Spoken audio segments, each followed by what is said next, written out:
ساتوی پسرو وینو دا د شهیدانو کور، دا د باتورانو کور، دا د باتورانو کور، دا د باتورانو کور، دا د باتورانو کور. ستا کاڼي او بوټي ټول مونږ ته لالونه دي، وینا پرې توی شوې دا سره لکه ګلونه دي.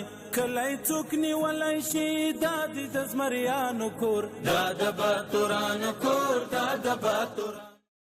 السلام علیکم درنو قدرمنو لیدونکو، ستړي مشئ. نن چهارشنبه د 1405 هجري شمسي کال د اسد یا زمري اومه نیټه ده. درنو قدرمنو لیدونکو، تاسو تر دې دمه د افغانستان د ملي ټلویزیون د بېلابېلو خپرونو لیدونکي وئ. اوس هم پام وکړئ د لغمان د ملي ټلویزیون سیمه ییزو خپرونو ته. خو په سر کې څو مهم خبرونه. زه شاکر الله هڅاند یم.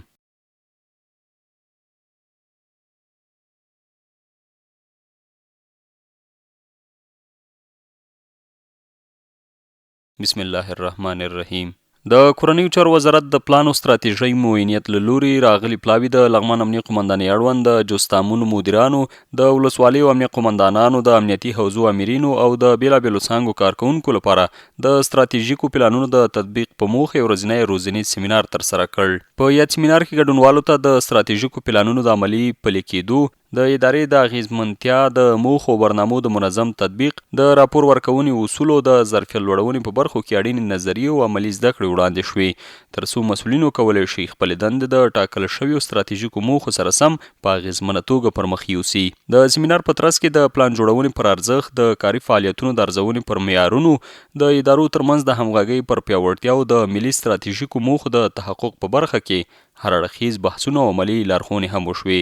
همدارنګه ګډونوالو خپلې پوښتنې او نظریات له روزونکو سره شریک کړل او د بېلابېلو موضوعاتو په اړه ورته لازمې سپارښتنې وړاندې شوې.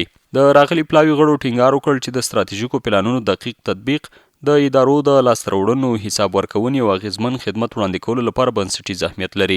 هغوی له ټولو مسؤلینو وغوښتل چې د خپلو ورځنیو کاري فعالیتونو په ترسره کولو کې د پلان له اصولو سره سم عمل وکړي او د ټاکل شویو موخو د تحقق لپاره ګډې هلې ځلې وکړي. د سیمینار په پای کې د لغمان امنیه قمندان الحاج محمد اسماعیل فایز د کورنیو چارو وزارت د پلان او ستراتیژۍ معاینیت له راغلي پلاوي څخه د هغوی د همکارۍ، ارزښتناکو لارښوونو او روزنیزو هڅو له امله مننه وکړه او څرګنده یې کړه چې دا ډول روزنیز پروګرامونه د منصوبینو د مسلکي وړتیاو په لوړولو د ادارې د کاري بهیر په لا اغیزمنتیا کې مهم رول لوبوي.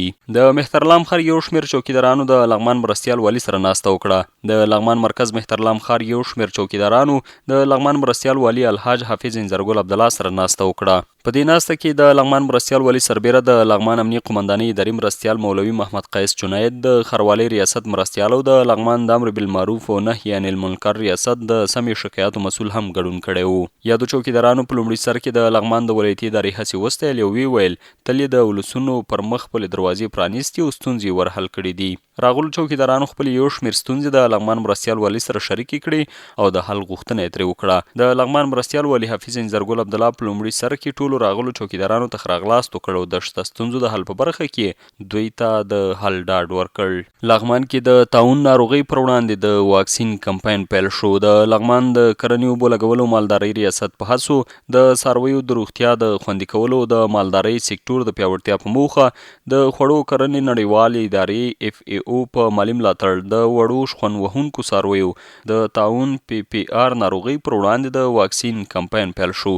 یاد کمپاین د لغمان د کرنې اوبو لګولو مالدارۍ رئیس مولوي سلیمان ایمان په لارښوونه د مالدارۍ او څارویو د روغتیا امیر ډاکټر جواد الله علیزاده، د کوچیانو د سمون چارو امیر مولوي سردار ولی انقلابي او د خصوصي سکتور د ویترنر ډاکټرانو په حضور کې څارویو ته د واکسین د تطبیق په ترسره کولو سره رسماً پیل شو.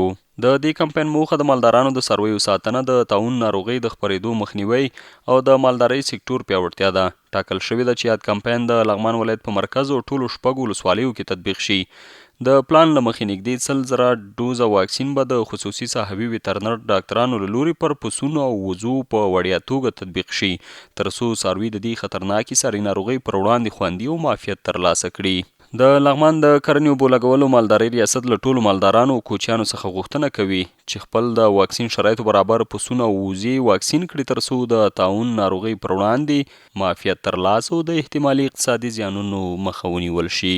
د لغمان د صنعت او سوداګرۍ رئیس د سوداګرۍ له وزیر سره وکتل. د لغمان ولایت د صنعت او سوداګرۍ رئیس مولوي سلامت خان بلال د صنعت او سوداګرۍ له وزیر الحاج نورالدین عزیزي سره وکتل او د لغمان ولایت د صنعتکارانو او سوداګرو ستونزې او غوښتنې ورسره شریکې کړي. په دې کتنه کې د لغمان د صنعتکارانو د برېښنا کمښت، د خامو موادو د بیو لوړوالی، د خیروخیلو صنعتي پارک د ځمکو د ویش، د پانګونې د فرصتونو پراختیا او یو شمېر نورو اړوندو موضوعاتو په اړه مفصل بحث وشو. د لغمان د صنعت او سوداګرۍ رئیس له وزیر څخه وغوښتل چې د خیروخیلو صنعتي پارک د ځمکو د ویش بهیر د ژر تر ژره پیل شي ترڅو په ولایت کې د صنعت او پانګونې لپاره مناسب چاپیریال منځته او د صنعتکارانو شته ستونزې هوارې شي. د صنعت او سوداګرۍ وزیر نورالدین عزیزي د لغمان د خلکو او صنعتکارانو غوښتنې پر ځای وبللې او ژمنه یې وکړه چې د برېښنا د ستونزې د حل لپاره به له اړوندو ادارو سره لازمې همغږۍ ترسره کړي. نوموړي همدارنګه ډاډ ورکړ چې د خیروخیلو صنعتي پارک د ځمکو د ویش چارې به په نږدې راتلونکي کې په رسمي ډول پیل شي. نوموړي د لغمان د صنعت او سوداګرۍ رئیس هڅې هم وستایلې او په راتلونکي کې د هر ډول همکارۍ ډاډ څرګند کړ. او د لغمان امنیه قومندانۍ د نشهیي توکو پر وړاندې د مبارزې مدیریت یو تن د بېلابېلو نشهیي توکو سره نیولی. د لغمان ولایت امنیه قومندانۍ د نشهیي توکو پر وړاندې د مبارزې مدیریت زړورو امنیتي منصوبینو د ترلاسه شویو کشفي معلوماتو پر بنسټ یو تن له 340 ګرامه چرسو، 315 عدده زیکب ګولیو، 132 عدده ټابلیټکا ګولیو او 30 ګرامه شیشې سره لاس په لاس نیولی دی. نیول شوی کس به د لومړنیو څېړنو له بشپړېدو وروسته د لا زیاتې قانوني اجرااتو په موخه اړوندو عدلي او قضایي ارګانونو ته وسپارل شي. د لغمان ولایت امنیه قومندانۍ د نشهیي توکو د قاچاق او استعمال پر وړاندې خپلې مبارزې ته په جدي او دوامداره توګه دوام ورکوي او له درنو هیوادوالو غواړي چې د هر ډول شکمنو فعالیتونو په اړه امنیتي ارګانونو ته پر وخت خبر ورکړي. درنو قدرمنو لیدونکو، دا د دې ساعت خبرونه. تر بیا ښه وخت.